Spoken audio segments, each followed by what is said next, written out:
So I want to welcome Chase Twichell tonight. Chase is calling in from Saratoga Springs, right? Saratoga Springs in northern New York.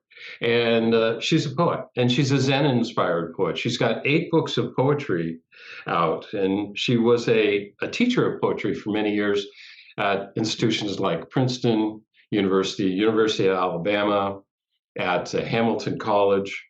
And she also founded and ran for 10 years a publishing house, a house that published poems and poetry. And it was called the Oswald Press, and she sold that to Copper Canyon. And so she's also received Guggenheim Fellowship, American Academy of Arts and Letters, and etc. And since 1996, she's been a member of the Mountains and Rivers Zen group based in Mount Tremper, I believe, in New York. We'll hear more about that, right? So welcome, Chase. I want to ask you also, please let it be known that at the end of this first hour, you can leave chat questions, and we'll try to pick those up. Yeah, and I hope you'll do that because it's fun to answer them. Yeah, absolutely. And so, Chase, how did you get into poetry? I think you've been writing poems since you were a tiny girl, right? Well, actually, I was obsessed with painting when I was a kid. So much so that by the time I got out of 8th grade and went away to boarding school, my parents decided that my obsession with painting was dangerous to my social life. So they forbid me to take art classes in school. What parent does that to their child? And so I got my revenge by starting to write poems. That was how I began. So I was about 14 when I started writing instead of painting. Uh-huh. And what were your first poems about? What'd you write about as a 14-year-old? Who knows? It would be scary to go back and read them. I think at that point I was probably just expressing my emotions, mostly my rage at not being able to paint. And I was reading a lot, though. We had it was a very small school, but it had a really good poetry library, because there was a company that came in every week and filled in the blanks of the little poetry section. And you could take whatever books you wanted and you just signed them out and put your name in a shoebox, and they would charge your parents. So I did a lot of reading, and I read everything from Keats to Lawrence Ferlinghetti and everything in between. I just, to the detriment of my grades, I gobbled up poetry. And you then became interested in Zen as a young adult. I think you'd already graduated from college. I was after college. Well, in college, I was interested in Eastern religions, and I took some courses. And then I remember that the transcendental meditation people came to town, and they did a presentation on campus, and you could sign up. It was really expensive. I think it was $250, and this is late 60s. And then we would get your private secret mantra. And I thought, I don't think I should have to pay for a mantra, whatever a mantra is. So I declined, but a lot of my friends did it and were talking it up. So I got interested in meditation, and I tried doing it myself, having not a clue what I was doing. But I tried and then gave up. And then years later, it was how many years later? The early 90s. So 25 years later or so, I was in Princeton, and I just started thinking about meditating. I was under a lot of stress, and I thought, well, I'm going to check this out. And so I went down in the basement and dragged out all my old books, including all the old Buddhism books, and read about it, and was just taken by the whole idea of Zazen. And I read whatever I could, and then I decided I needed a teacher. So I picked about, a half dozen places in the Northeast. And my idea was to go on a kind of pilgrimage and go to each one and spend a little time and then decide which place was the best fit for me. And the first place I went to was Zen Mountain Monastery in upstate New York, which is only a couple of hours from where I am. And I walked in the door and that was it. I knew I was home. I could tell instantly. Nothing about it stopped me. And I never did end up going to any of the other places, except years later when I went with a friend or something, but not with the intention of ever going there as a student. Mm-hmm. So I was lucky. Nice. Well, let's read a poem. Can we start with Snakeskin? Snakeskin.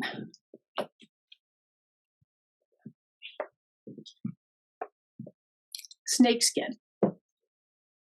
When I lie on the floor with a dog and half capture her so I can brush her, check her ears and eyes, her nose and teeth and tongue, and slicken her feathery, pale belly with a cat brush, I'm not sure where I've been when I come back. Something goes and comes back. Sentience, consciousness, soul, spirit. For lack of better words, I call it mind. It has no name for itself.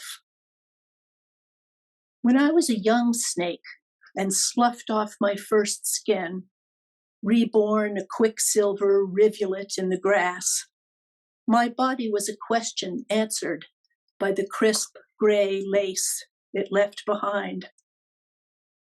Things do not come in and out of being in words.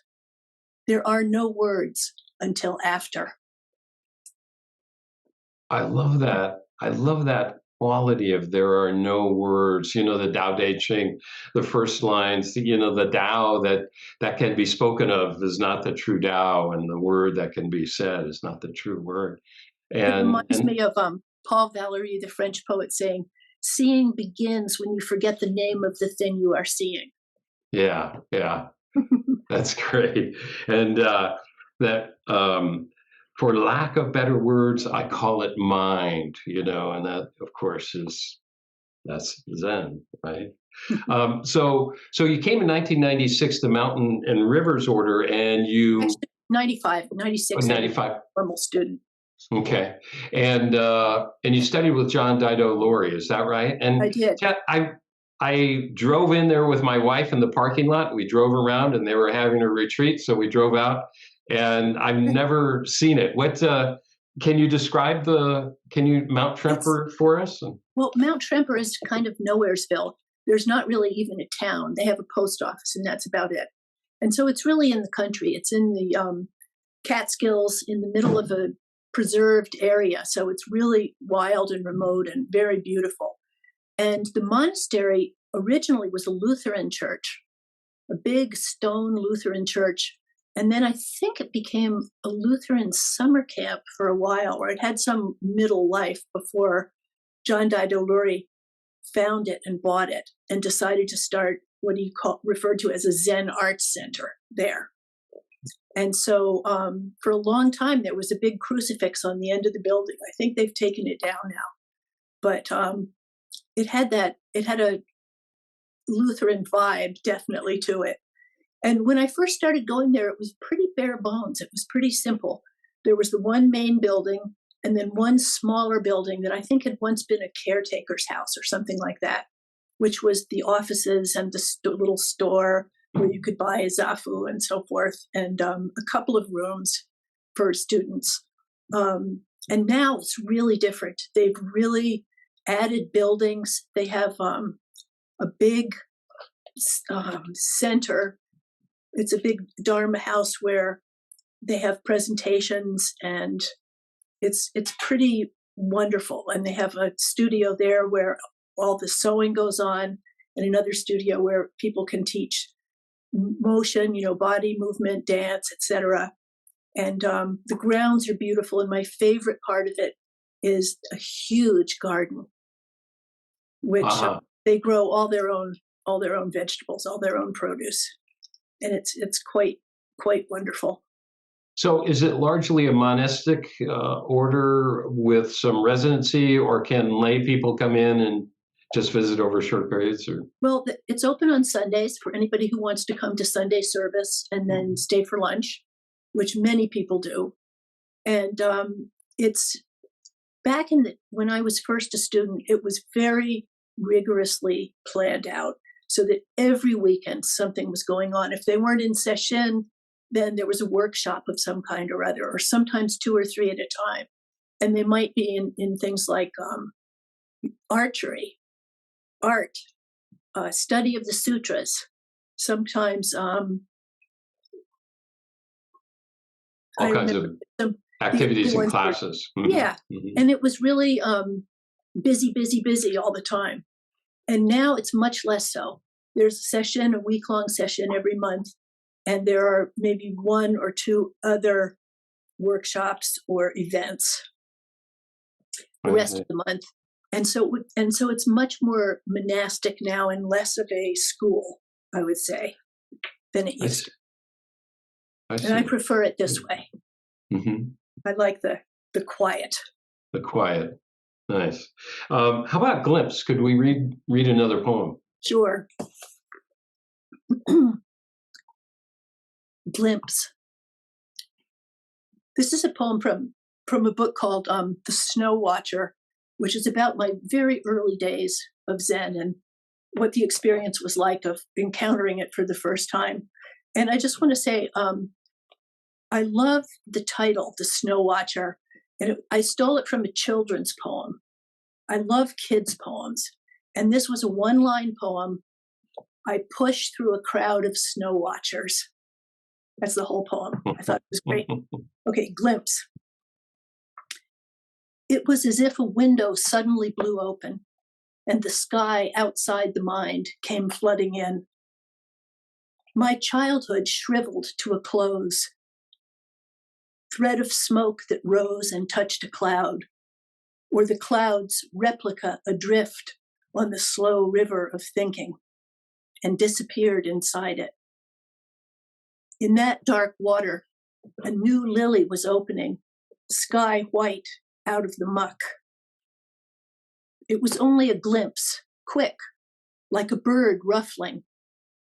But I saw the flower's beautiful, stark shape, an artichoke brightened from within by the moon.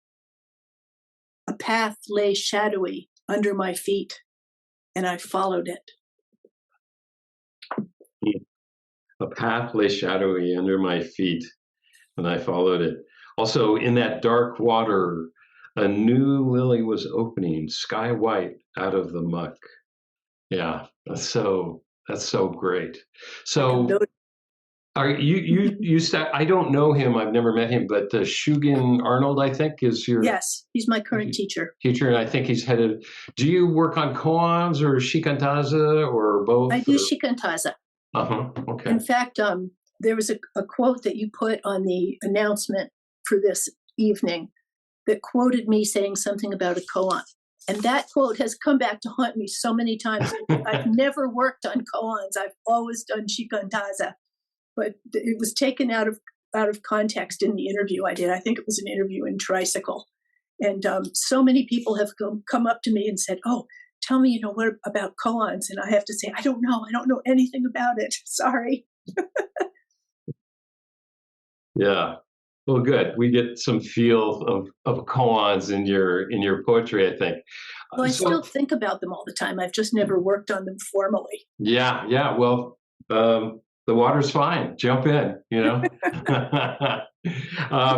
Things as it is. Now that came from Shunryu Suzuki, and I guess David Chadwick.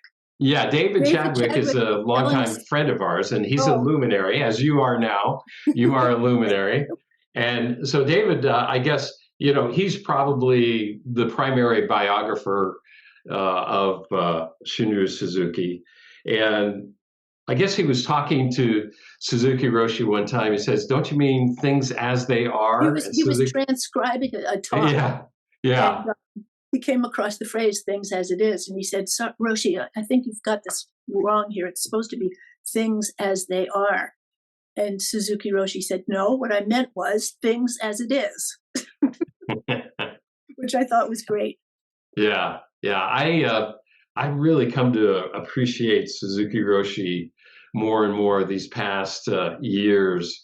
Just rereading Beginner's Mind and getting to know David and Cuke.com, Yeah, CUKE.com is his database of all of Shinryu Suzuki's material. So a lot of he was the a times fabulous, when fabulous I teacher. quote something, it's usually Suzuki Roshi. One of my favorites is someone came to him very upset and said, "Why is there so much suffering in the world? There's illness and death and war and all these horrible things going on. Why is there so much suffering?" And he said, "No reason," Yeah. which is a Yeah. very wise answer. The why of it. Yeah. And beginner's mind, Mhm. expert has very few opportunities. A beginner has many. Yeah. So things as it is. Here it is, things as it is.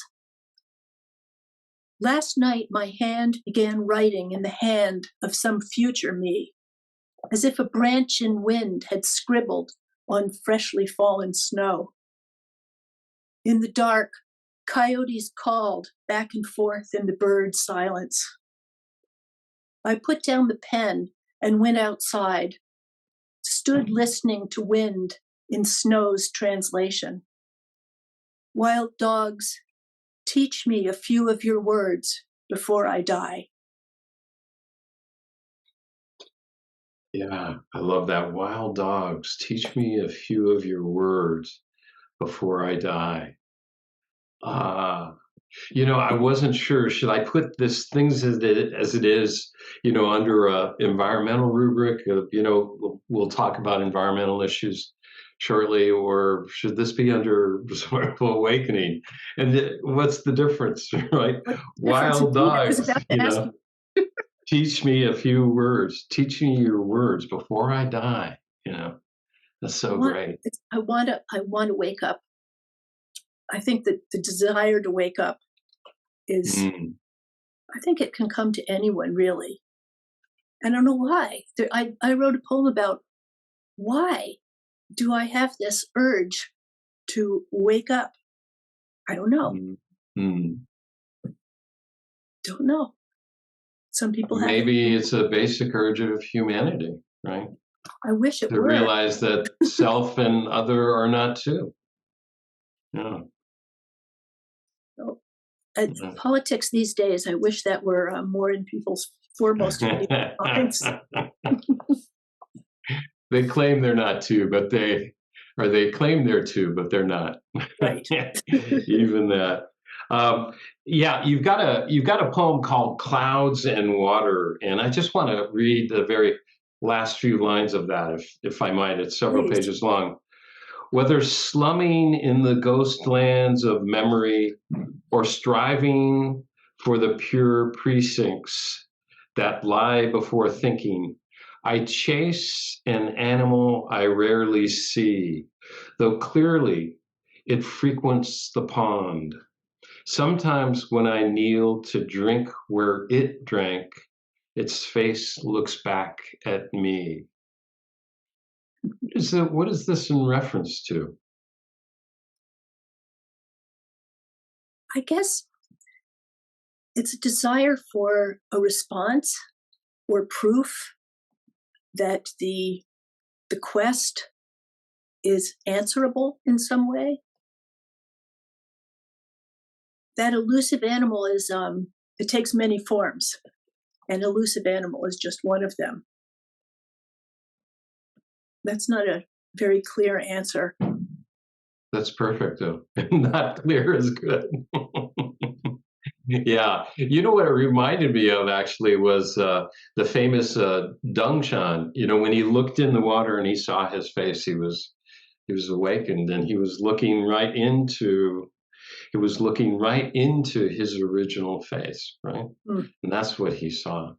I'd That like to feels see that today. what you've seen. Clouds and water.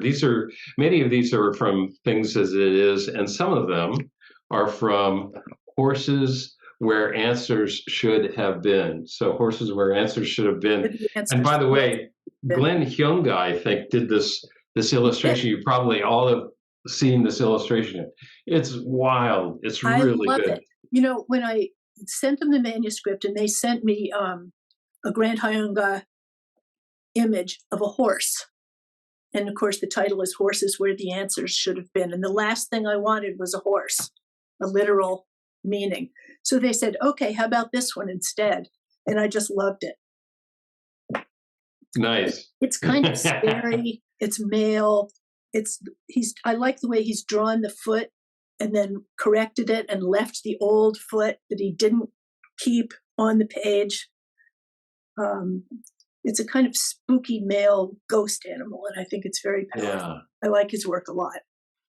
Well, you write about animal spirits and spirit animals, and you said that you growing up in the Adirondacks, you were a girl with dog's blood, right? So yes, I definitely felt more like an animal than a human child. Can we read one more poem in Nothing? Sure. That's kind of fun. Thank you for putting the page numbers on. Otherwise, I'd be blundering around. Nothing. This was a conversation that happened in precepts training. My teacher asked me if I could accept practice without realization. It's a very direct question, but I had no answer. I thought of writing on water, writing on wind, writing with white on white. He asked me what was stopping me from realizing the true nature of myself. I said, nothing. He said, uh-oh, better be careful. Nothing, yeah, the true nature of self. Yeah, that's great. There's some playfulness in that, which is nice to play with the universe, right? Just a little bit. Absolutely. Life without humor is dull indeed. That's the definition of dull. It reminds me of a really funny Mark Twain quote I just came across. This is not really apropos of what we're talking about, but it kind of is. He said, reading, let's see if I get it. Did I write it down? Wait a sec. I'm going to get it right.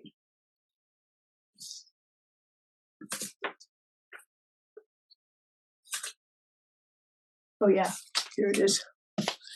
War talk by men who have been in war is always interesting, whereas moon talk by a poet who has never been in the moon is likely to be dull.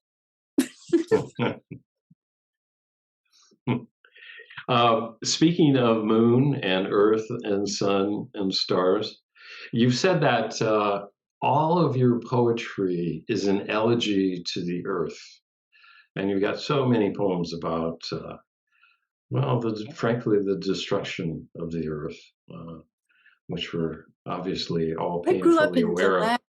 The last great wilderness east of the Rockies, the Adirondack Park, and which is 6.5 million acres of wilderness, with little towns scattered here and there, but no major cities. Yeah. And that was my world from the time I was a little teeny kid. And everything else seems to have been damaged. And now it too is damaged beyond repair. In what way? What's going on in the Adirondack? I mean, acid rain has decimated many of the tree species. And the pressure of tourism is really tough. It's trails that you hardly could find when I was a kid are now like highways. And there's trash everywhere. I mean, it's still really beautiful. It's still wonderful. But if you're really intimate with a place, you can see its distress if you look closely. I have people come and stay with me and say, oh, this is so beautiful. Look at all these trees. And I look at them and I think, yeah, the beaches are looking a little rusty and the red pines are clearly ailing. And I can see this, the birch leaves are blistering. To the untrained eye, it just looks like beautiful scenery. But if you're intimate with it, you can see the damage. It's pretty unavoidable. Mm. Well, how about Earth without humans? Let's posit that. Veer into environmentalism. Okay. Earth without humans. A guy on the street asked me if I could imagine Earth with no human beings. I replied that for 20 years I've been unable to imagine anything else. Having imagined it, where am I now? Do I have clear coordinates? Could a satellite find me? A dog could find me.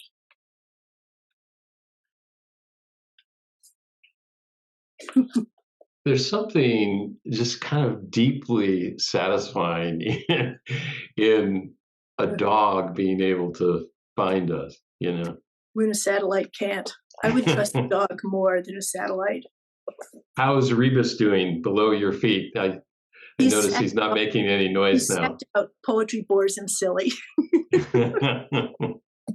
He's writing poetry about you, and you write poetry about him. What John is referring to is my dog was making a lot of noise before, trying to get my attention, and now he has stopped. The world it was. It talks about you as a kid, meeting the earth, the things of the earth. Yep, another Earth elegy. The world it this was. Is actually part of a new transcript or manuscript, which will be published by Copper Canyon Press next year, right? Yes. Congratulations. And this is actually the title poem. The book is called The World It Was.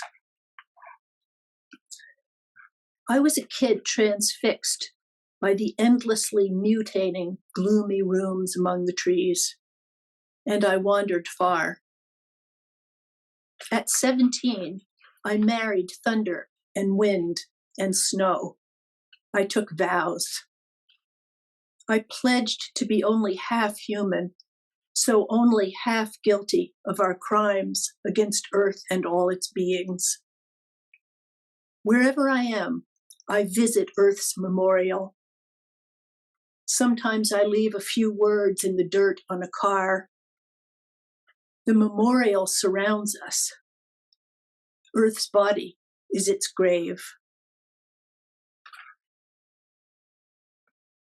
For some reason, I leave a few words, written on the dirt of the car.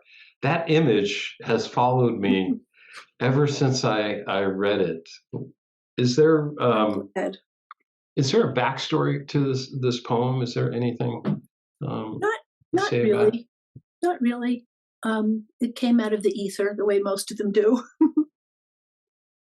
Which it's kind of an interesting thing when you talk about poetry. You talk about writing a poetry, you having been a professor of poetry and also obviously a publisher of poetry. So you're very finely tuned to other people's poetry. But you talk about it as when you find the right line, it's almost like a little bit of awakening. It's almost like a little bit of enlightenment. I think that's right. I wouldn't have put it that way, but you're right. Because it seems, calling it enlightenment seems rather grand. But it is similar in that when you're writing a poem, well, when I'm writing a poem, I should say, I don't speak for all poets, obviously. But I start in the dark. I don't know where I'm going. And you have to be able to tolerate that. You have to be able to not know where you're going in order to get there. And what I've found over the years is that the questions are much harder to come up with than the answers. Anybody can sit down and say what they think about something or what they feel about something. But what's the underlying question? That's the thing that's really hard to locate. And so when I work on a draft now, I start just spilling stuff out and not worrying too much about where it's going. And somehow the language itself begins to talk back to me. And it will say, I'm important. This is an image with a spark in it. I want to stay in the poem. And it makes it easy to cut a lot of stuff out. I do really brutal cutting. And it takes me a really, really long time to get to the first draft. And by the first draft, I mean the first structure for the poem where I can see how it's going to work. I can see what kind of machine I'm building. And then once I have that, it's just a matter of fine-tuning, revision, cutting, etc. So it is, in a way, it very much is like Zazen, where there's nothing and then there's something.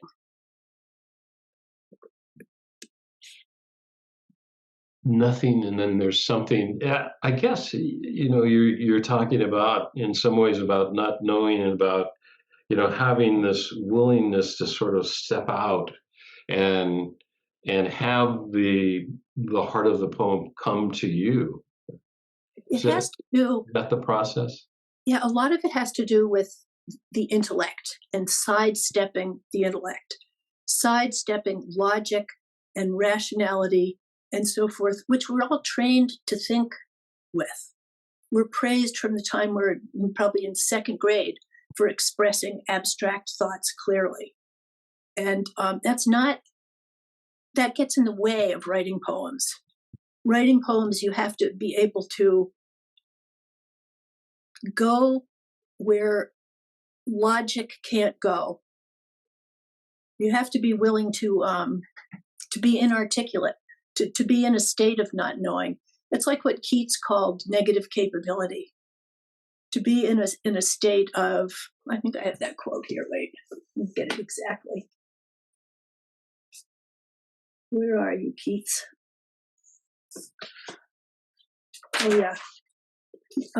His definition of negative capability was when a man is capable of being in uncertainties, mysteries, doubts, without any irritable reaching after fact and reason.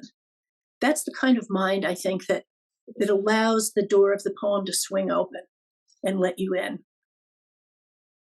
Valerie said, is it Valerie? I'm getting my quotes mixed up here. Might have been Cézanne, who said, the moment I start thinking, all is lost. It sounds very much like koan work. Doesn't it? Yeah. Well, let's do a koan, and it's called a barred owl. Okay.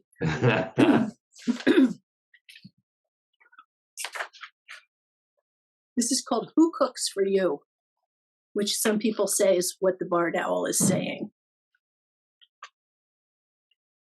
Who cooks for you? One night we heard barred owls very close. Hoo-hoo, hoo-hoo, hoo-hoo, hoo-hoo. Who cooks for you? Who cooks for you? Local lore says bears can sound like that, but that's untrue. It is true that they have a wide range of vocalizations, but they don't hoot. People sometimes mistake their call for faraway dogs. I sang, hoo-hoo, hoo-hoo, and a bird answered me, territorial. We humans sat out on the porch, imagining his brown ring face, his decision to choose this place for his home and defend it. Barred owls stay their whole lives in one place. In this case, a last scrap of wilderness. They can live into their 20s. Who cooks for you? Who cooks for you? Whoever translated that from owl into English missed it entirely. We hear them often here in the far northern night. They're not talking about cooking. When it gets dark, they try again to reach us, reasoning, rebuking, beseeching. Woo-hoo, woo-hoo, woo-hoo, woo-hoo. That was funny. So, Chase, who cooks for you? I do. Yeah. Who am I? So you grew up in the Adirondacks as a young girl, and you loved horses. You were around the horse stall an awful lot, and I don't know if that has any meaning outside of there were some unsavory characters running around. Always hanging around barns. Yeah, and it's kind of tough for me to ask you to read a poem on this and the abuse that you suffered as a young lady. Marie Howe, I don't know if she's on this call, but she's also written about this, and I don't know. It's just so sad, but it's also to be witnessed as part of life, and we'll try to do something about it. But could you read The Hill Towns of Connecticut? I will. And I just wanted to say, I wrote quite a few poems about my abuse as a child before I dared read them in public or publish any of them. And when I finally got brave enough to do it, I gave a reading at a small writers' conference. It was Round Top in Texas. And there were only about 50 people in the audience. And I told them what they were going to hear. And I read the poems for the first time. Wasn't I brave? And afterward, 11 people out of 50 came up to me and said, that happened to me. It happened to my daughter. It happened to my son. It happened to my sister. I was shocked that a fifth of the people in the audience had a similar experience. So I'm not alone. The hill towns of Connecticut. Dust motes fell from the rafters all the way down into hay spiced with manure, molasses in the feed, and always a man, a stable hand, or somebody's friend. Girls and horses in the hill towns of Connecticut. Such freedom, unimaginable now. Bareback, still flat-chested, kid muscles wetting the beasts. We rode through open fields to the hole of shadow at the wood's edge, a tunnel just greening with leaves in still closed infant clusters, though the red buds of the maples were already falling. We tracked wood smoke to someone's secret camp. The wife was bent over the hood. They had a fire going down to coals. The husband met my eyes. He looked sad. He looked away. I almost forgot about that. That and the man who appeared in a dust beam to a daydreaming girl with a curry comb and slow danced her up against the horse, holding her hand against him beneath his hand, saying, how does it feel? Just say out loud how it feels and I'll stop.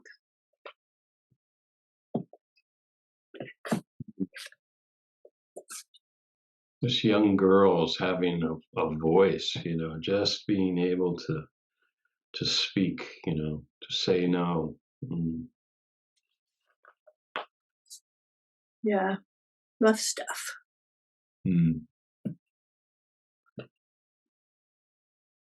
So another quadruped, mules, the long bony faces of mules. I love this because this is one of your first memories as a child.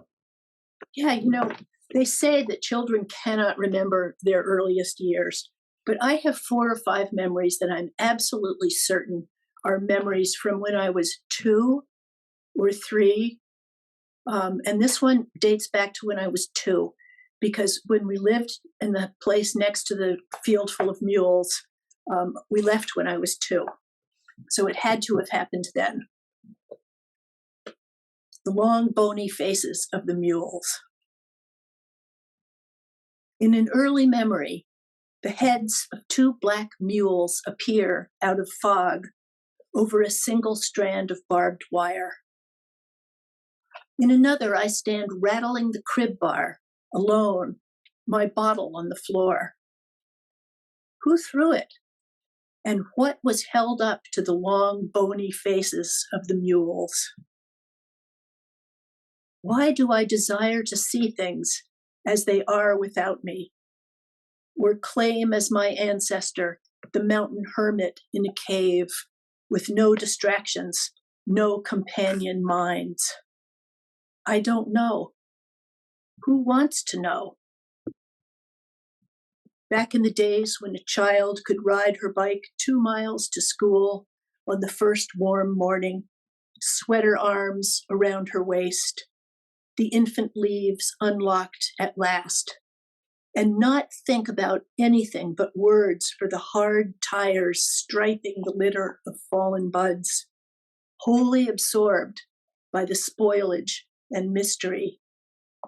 I knew nothing of the fences words make in the mind, or that I would devote the first half of my life to building them and the second to tearing them down.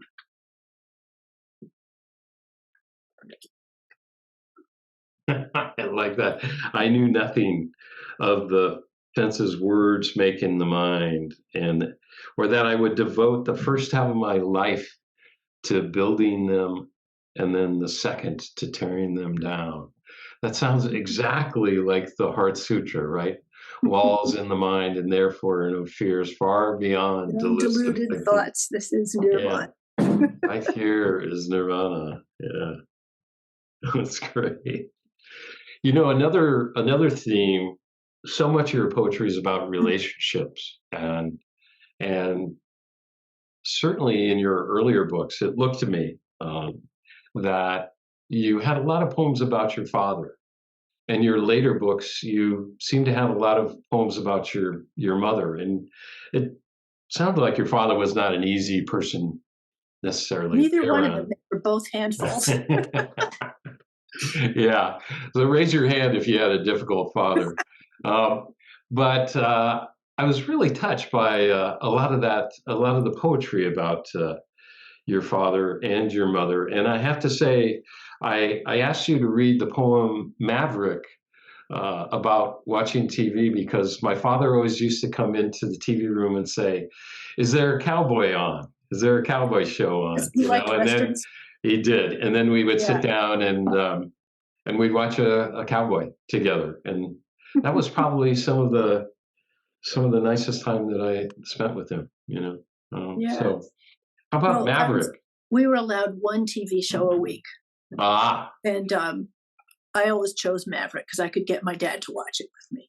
And I think the reason that I wrote the earlier poems are about my father and later ones are about my mother is because my father died a good while, maybe 10 years before my mother died. And so the poems came out as elegies. That's was the sequence. It wasn't because, I don't know, I liked my father better or anything like that. Maverick. And a lot of the lines of this poem are stolen from the theme song of Maverick, which I can still sing, but I'm not going to tonight. Maverick. I spent my one allowed hour per week of television with Dad. Maverick. I'd completely forgotten about the line, smooth as the handle on a gun, though I'd sung all the rest by heart for many years. Still sing when alone. Who is the tall, dark stranger there? Maverick is the name, though I misremembered it as Maverick is his name. Dad corrected papers as we watched. Latin teacher. We liked the riverboats, poker games, and 6-shooters, Natchez to New Orleans. I knew what living on Jackson, Queens meant, and the rank of hands. I wasn't really a tomboy. I didn't want to be a boy. I wanted to not be a girl.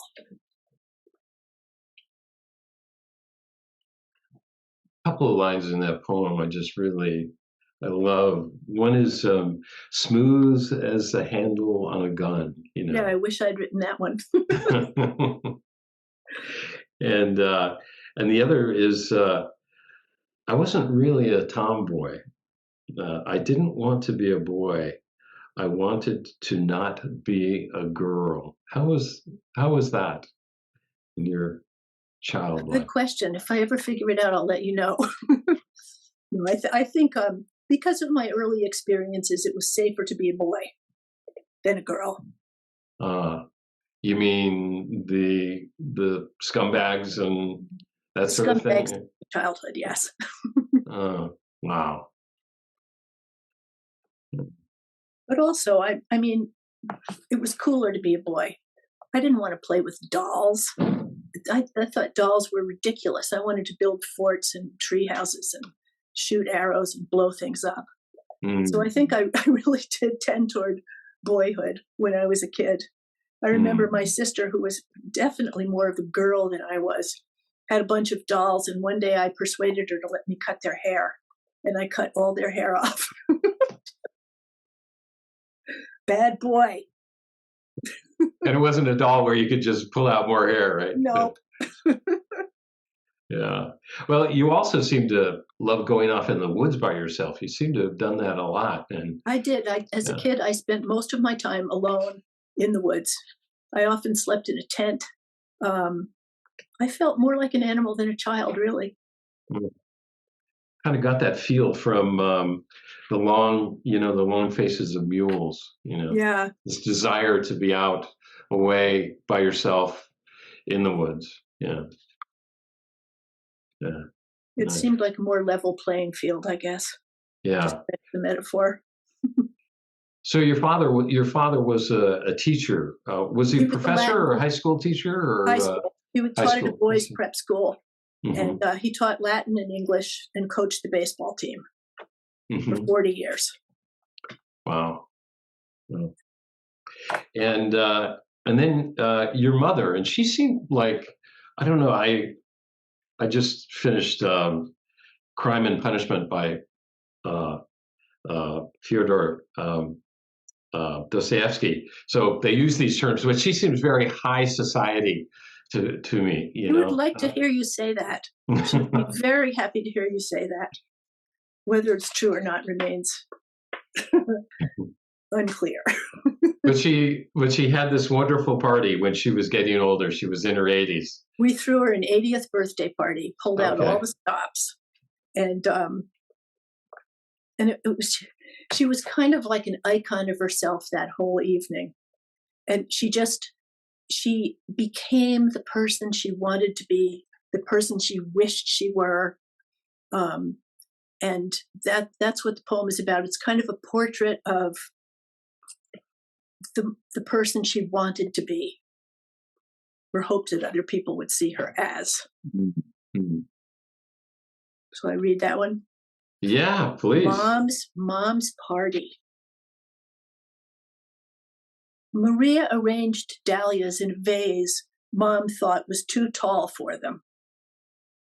The caterers passed tenderloin with horseradish on toast, miniature crab cakes, and asparagus wrapped in prosciutto. Yellow caution tape outlined the doors to the deck. No one fell. The ocean rose and fell. The ladies said, "Isn't it just like Anne to know about a band like this? I must get their name." She was glimpsed among dahlias and lilies, both presence and absence. Most of the guests were octogenarians. They arrived promptly at 5:30 and did not overstay.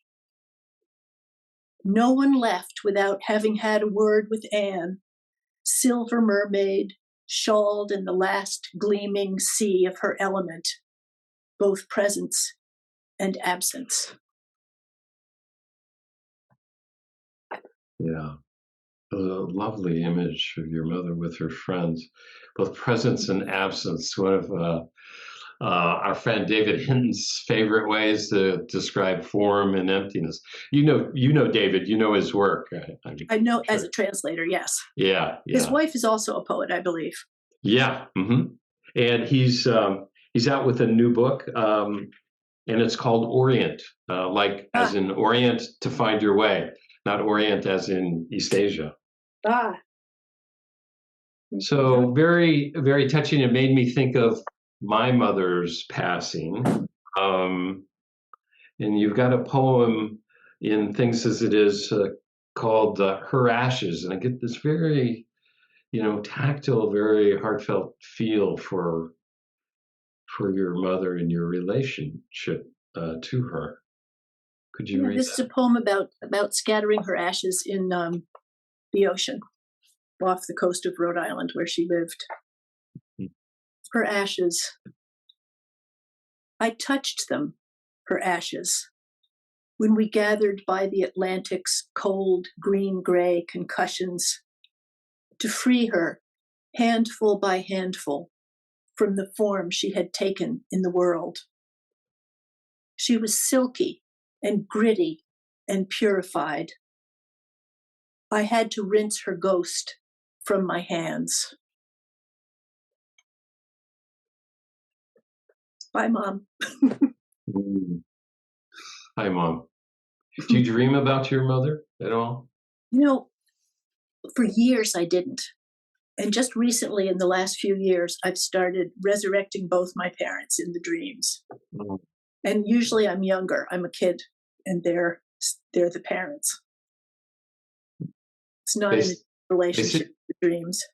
They say that relationships with with those who have passed can improve with time, and I can assure you that that's true with my father. Because you've forgotten all the bad things he did. I don't know. Maybe things are more fluid than we think they are. And certainly with my mother, and I do have dreams of my mother. My parents had a terrible marriage, which was destructive to all of our childhoods. I have two sisters also. Right. And so a lot of what gets remembered about them is remembered in the context of their marital warfare. So that colors things. Yeah. Marriage. And you were married to Russell Banks, the well-known novelist, two times shortlisted for the Pulitzer Prize, right. Many other prizes. He must have been close to Hollywood or whatever, because he had at least 3 of his books made into movies, I think. Yep, there were 3. Yeah. Plus the latest short stories. Mm-hmm. The latest was "Oh Canada," which is the title of the book is "Foregone," right? Which was that's right. One of his last books, and he passed away just about 2 years ago. 2 years ago. 2 years ago. Yeah. But yeah, it's funny because he was not in the slightest enamored of Hollywood. He thought it was funny and interesting, and he just lucked out. Adam McGoyan, the Canadian director, asked if he could do The Sweet Hereafter, which is about a school bus accident in a small town. And they just had the loveliest relationship. No friction, no competition, no arguing. They kind of cooked it up together. And it was just a great experience. And it was a very un-Hollywood experience, partly because Adam's Canadian and Canada handles these things differently. But, and then Paul Schrader did Affliction. And that was also a wonderful experience for Russell. And Paul, being an independent filmmaker, he didn't have to go through all the Hollywood stuff, all the fundraising and all that they do constantly. And then the funny thing is the books that he really cared about getting made into films never got made. He really hoped that someday Continental Drift would be made into a film. And Jonathan Demme was going to do it at one point. And what's his name? The guy who did Dune. Drawing a blank on his name. Another director. I can't remember. It'll pop into my head when it's too late. Anyway, and then Rule of the Bone was another novel of his that he really hoped would get made into a film, and many people have tried to do it, and it's just never happened. But Hollywood is a oh yeah, we're going to do it. It's going to be perfect. And then nothing happens most of the time.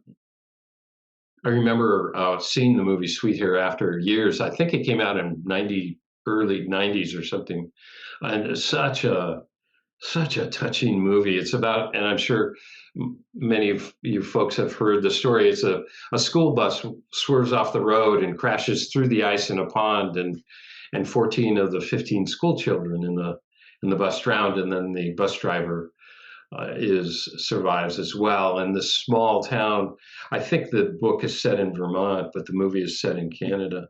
Mm-hmm. The small town just really tears itself apart as the lawyers naturally descend and the stories change, and everything comes out, and it's very, very rich and troubling, as it naturally would be also. And Foregone was very interesting too. I just read 3 of these books, The Continental Drift and Foregone. I really recommend Sweet Hereafter and Continental Drift. But Foregone was about it was about a documentarian who, in the last day of his life, he wants to himself make a documentary, which is sort of a confessional to his wife, right? One of his ex-students is making a documentary about his career as a filmmaker, and that's right. He uses the occasion as a way to tell his wife things that she doesn't know, that he wants her to know before he dies. Yeah. Let's read. Can we read Fat God? Of course. This is not yet published. Is that correct? This will be out next year. Yeah, this will be out next year. This is there's a series in the new book of elegies for Russell, and this is one of them. And some of them are sort of funny about Buddhism, because Russell was not a happy camper when his wife became engaged in Zen. And it became a sort of funny element, as you'll see in this poem. The Fat God. Russell gave me a little gold Buddha on a chain.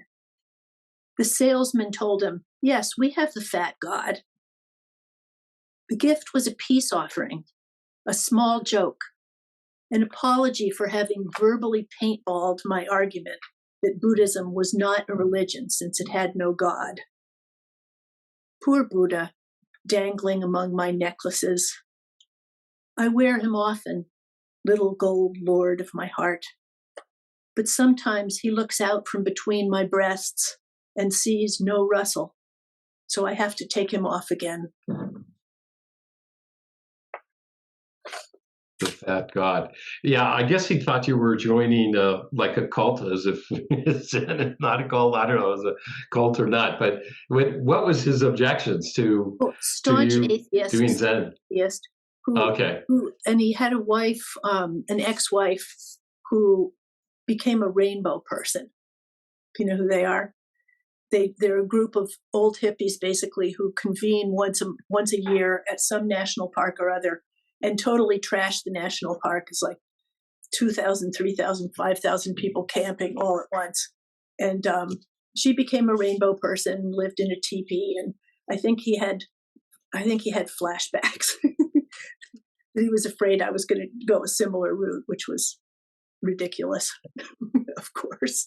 The whole idea that Zen would be comparable to taking a lot of drugs and living in a teepee is comical to me. But I guess it was threatening to him briefly until he figured out that it was going to be okay. Teepees are great. Yeah, I bought one myself. Yeah. Now he's from South Boston, is he? He's Boston Irish, isn't he? From New Hampshire.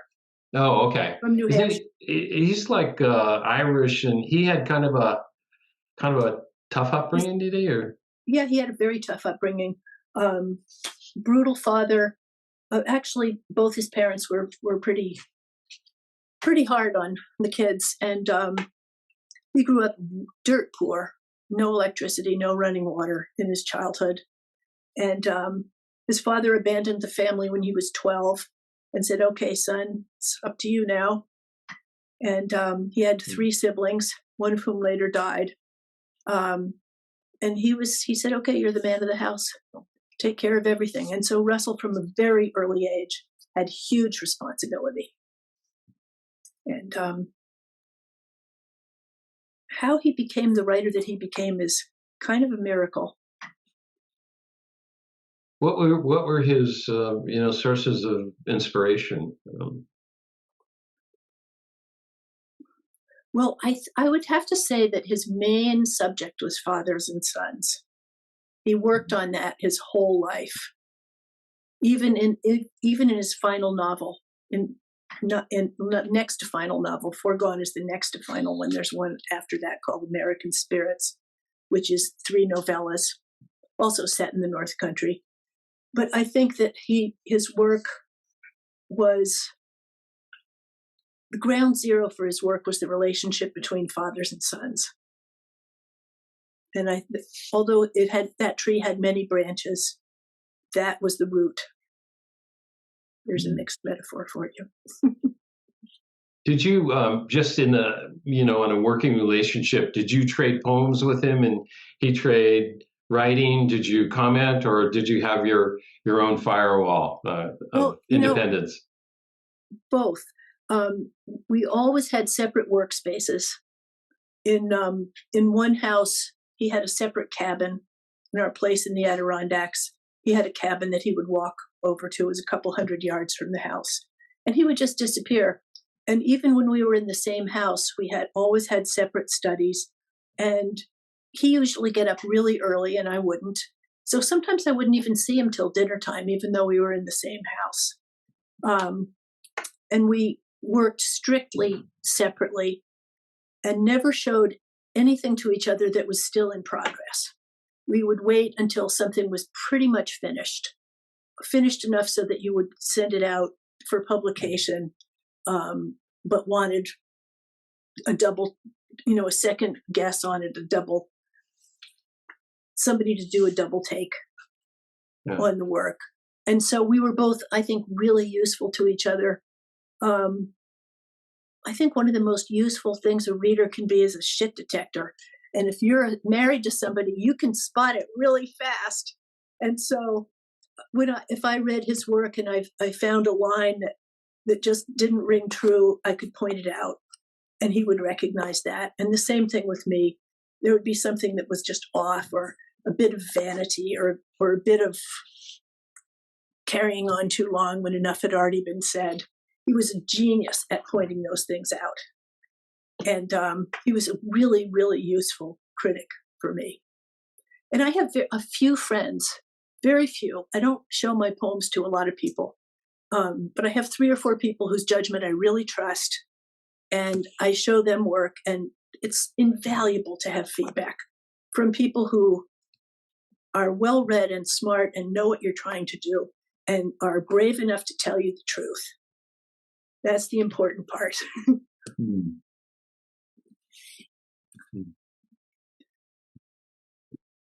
How about poems of his passing, the second year? Okay. These are all from that sequence of elegies. The second year. For a year, I felt nothing. Spasms of tears, then again nothing. I sent his scarves to one daughter, the fox painting to another. Changed all the downstairs paint colors, put the martini glasses out of sight. The second year looked back on the first and saw a widow. The second year looked back on the first and saw a widow. So it sounds like it really took time for you to realize that you were a widow. Yeah, it took a long time to register that he was no longer in the world. It's a strange thing when someone just disappears.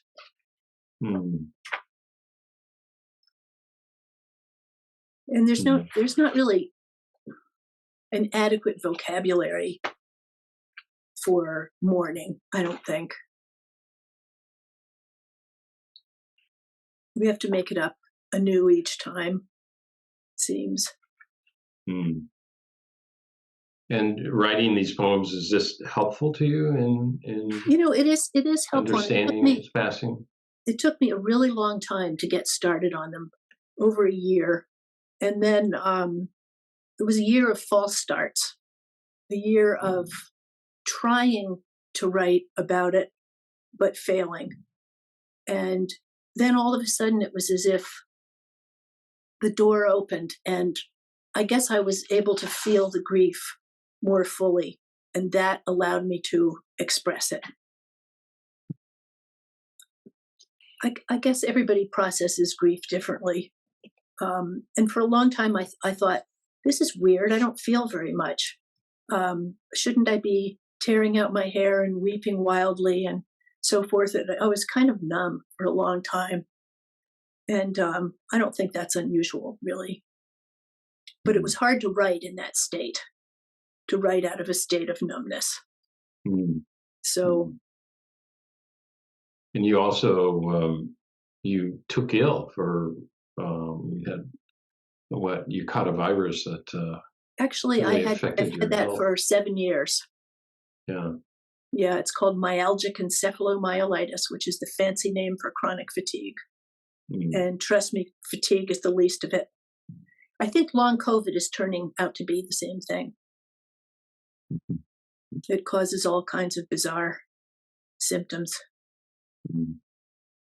Well, I hope your health is getting better with time. So do I. I don't think there's much hope, but I'm doing okay. Thank you for asking. You wrote a poem where you said before you were middle-aged, and you went through the poem, and then you ended up an older woman, right? And I really aged about quality of transition. Yeah, I aged about 10 years in 1 year. Mm. It was quite dramatic.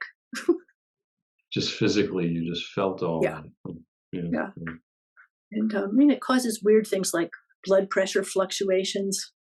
Mm. So it's called orthostatic hypotension, where if I stand up after sitting or lying down, I'll pass right out if I don't put my head down. They don't know why, and they can't fix it. So I'll be celebrating 7 years of that state in July. So his absence, maybe a final poem before we take some questions. It's funny that that you picked this one and the other one, because it's the only two poems that martini glasses appear in. And I asked you in the green room about martini glasses. What are you doing with all your martini glasses? I'm pawning them off on people. He had a big collection. I used to give him at least one or two a year, birthday and Christmas. He has many very exotic martini glasses, which his friends always loved. And they make me sad, so I'm quite happy to give them to people in his memory. Mm-hmm. His absence. Mm. No martini glasses in sight. No secret ashtrays. I can't ask him anything. Locked in a dark library, all that he knew and remembered is lost to us both. And the whole world of the night has gone missing, including the scent of our joy.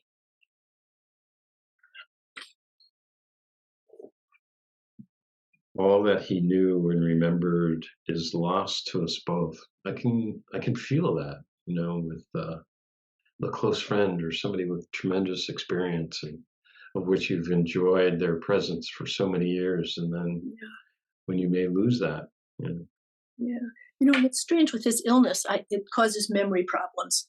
And I realize, as I'm aware of not being able to remember things that I used to remember,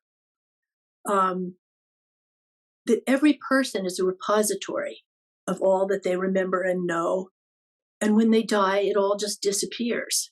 So there's this constant accumulation of mental history and associations and all that stuff, and it just disappears. If you don't write it down, if you don't make a record of it, and who does? Very few people.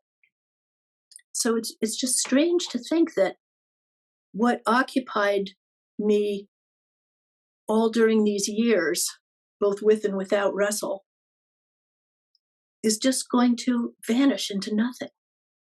In a way, it's liberating. You can't hold on to it, right?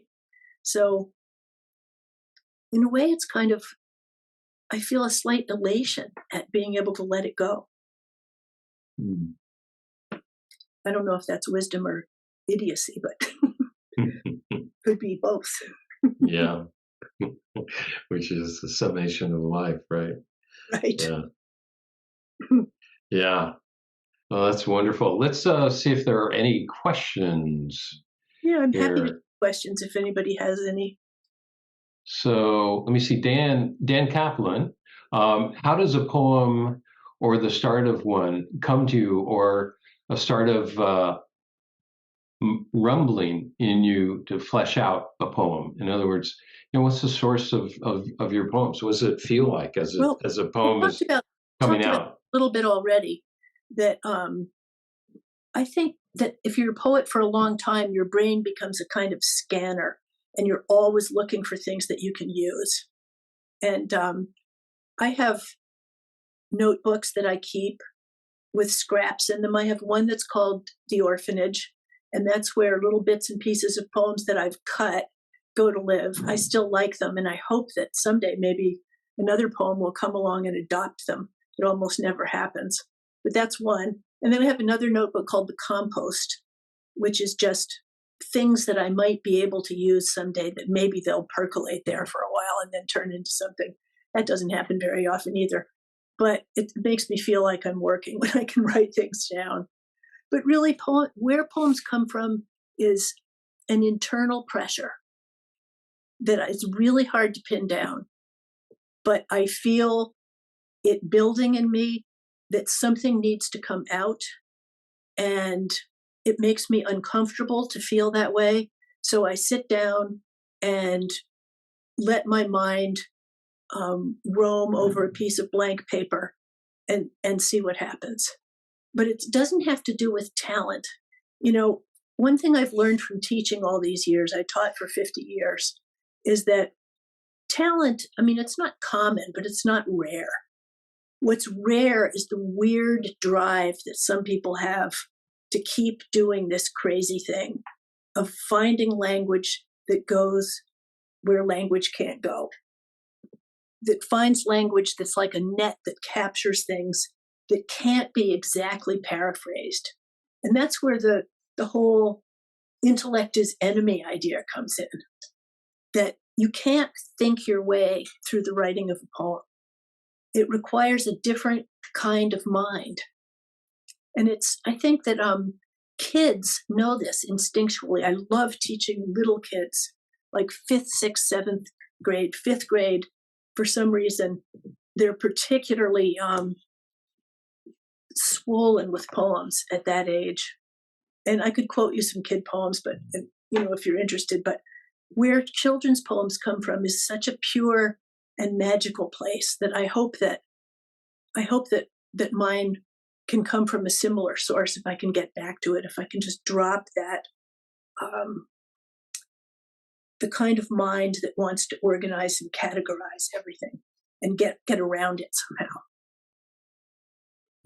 somehow. Another question: are you ever tempted to return to painting? Susan asked.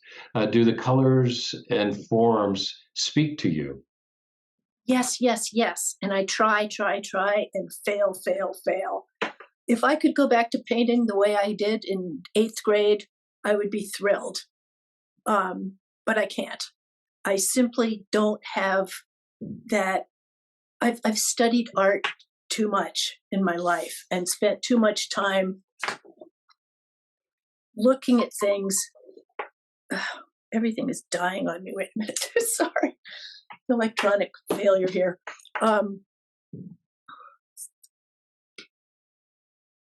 forget where I was going with that. Working with things, you're not going to go back to art because right. it's just but too much. I do try. About once or twice a year, I'll get out. I have art supplies in the house. I have watercolors and I have acrylics and books that I can write as sketchbooks that I can write in. And I'm never happy with what I do. But what I do like to do is craft kind of painting. I paint furniture. I paint a lot of furniture, including designs on it. And I like to make things. I do a lot of sewing, and I like to make things like birdhouses. And so I kind of get my painting action from that kind of thing. Do you feel like in the fine arts that the creative impulse is the same as in writing poetry? I don't know, because the only one I've ever really experienced on a profound level is the making of poems.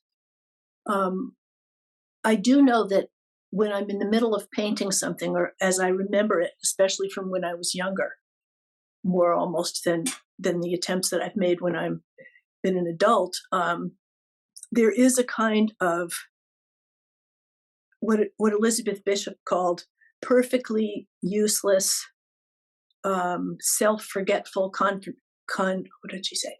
A perfectly useless, self-forgetful. Maybe somebody can help me here. I'm forgetting the quote. It's a famous Elizabeth Bishop. Perfectly self-forgetful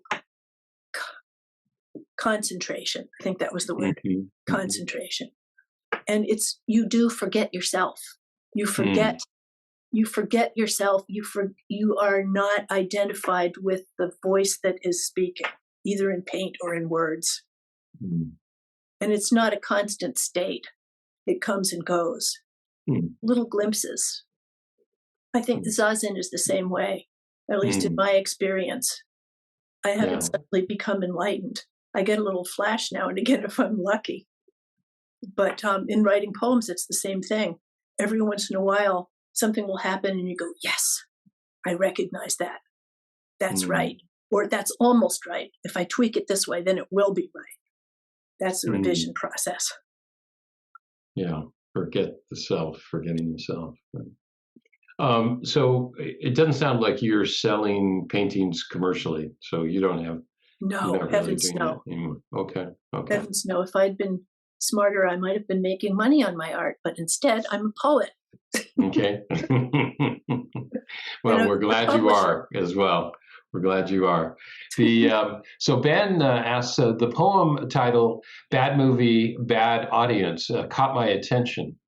The last line could be instruction for practice, both on and off the cushion, especially for the best student. Well, I could read that so that people understood the question. Should I? Sure. Okay. Let me just find it here. Okay.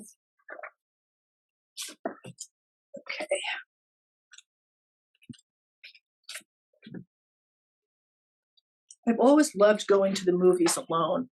And partly I go because I like to watch junky things that maybe other people don't want to watch. And this poem comes out of that solo movie attendance. Bad movie, bad audience. Matinees are the best time for bad movies.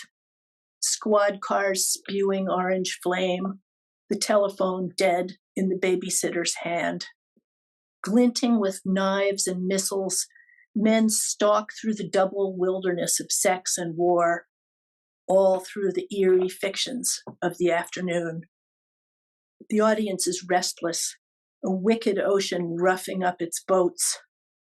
It makes a noise I seem to need. The ruby bracelet clinks against the handcuff. All the cars make squealing sounds. The kid in front of me wants more candy, rocks in her velvet seat. Shut up, says her mother, maybe 17. Just shut the fuck up. The corpses of the future drift across the galaxy with nothing in their stiff, irradiated hands. In our ears, the turbo revs, the cheekbone cracks, a stocking slithers to the floor. Cocteau said, film is death at work. Out of the twilight, a small voice hisses, shut up, just shut the fuck up. And you think that's like Zazen, huh? We'll need more explanation from Ben. So what years was Chase there? I'm not sure what there means. ZMM? No? Zen Mountain Monastery. Oh, okay. I became a formal student in 1996. I've never lived there as a resident. Oh, somebody asked me, maybe it was you, John, before, how many people are there. And it's there are about a dozen full-time monastics, and then maybe 40 or 50 residents who are there for 1, 2, or 3 months, and then a lot of visitors in and out. So I lived there for 3 years. Oh, you did? Who's talking? Miss Louisa. I was there 1986 to 89. I just missed you. I just sent you an email on your website. Oh, thanks. Good. Yeah, thank you. Thank you for this evening. Oh, thank you for coming. But I used to go a lot. I have not been able to go much at all in the last 7 years because of my illness. There's just no way I could go through session. Another statement, a quote from Maverick, from Daniel. My old pappy used to say, expect people to be exactly as they are, end quote. There you go. That's good. That's a good Zen quote. So Dune was directed by Denis Villeneuve. Thank you. That's right. Yeah, thank you, Susan. And Libby, enjoy your warmth and openness. Thank you. Thank you, Libby, for coming by. Thank you. Has a poem in revision become a totally different poem? Always. They almost never resemble the first draft, the early drafts. I guess everybody works differently, and I know there's some poets who work in their heads, and when they sit down and finally put words to paper, it comes out something close to coherent. Mine don't. Mine are completely incoherent. I have to kind of bushwhack through to find out what it is I'm writing about. So, but there's no right way or wrong way. I'm always curious to find out from other people how they work. And it's so interesting. Donald Justice was one of my teachers, and he told me a funny story about Mark Strand, the poet. Don went to visit Mark, and Mark was sitting at his typewriter. They had typewriters back then. And Don said, "What are you doing?" And Mark said, "My lines have become so short and tight-assed that I'm trying to relax the meter and let them run a little bit and make them longer." Years go by, a year goes by, same situation. Don goes back and he says, "What are you doing?" And Mark says, "My lines have become really slack and long and I've got to tighten them up." And he was going back in the other direction a year later. And I think that's very common among poets. You work towards something, and when you achieve it, then there's no point in continuing to do it. You have to figure out how to do something else, or else you're just repeating yourself. So it's the horizon keeps moving away. It's like when your father's teaching you how to swim, and he's saying, "You're almost there, as he moves back farther and farther away in the pool, so that you have to swim to catch up. That's what it feels like writing poems for me. Nice. Do you see any similarities, differences? Mary Oliver, do you feel any kinship with Mary Oliver? Yes and no. I'm a lover of nature, and I really appreciate some of her descriptions. I think they're meticulous and elegant. But I'm not, to be honest, a huge fan of her work. There's a softness in it, a sort of reverential softness that I think limits finally the power of those poems. Maybe she's just a nicer person than I am. But I find they have a kind of veneer of niceness on them that makes me want to scrape them. Very good, Professor. Thank you for putting a painting with words, Sam said, BA. So,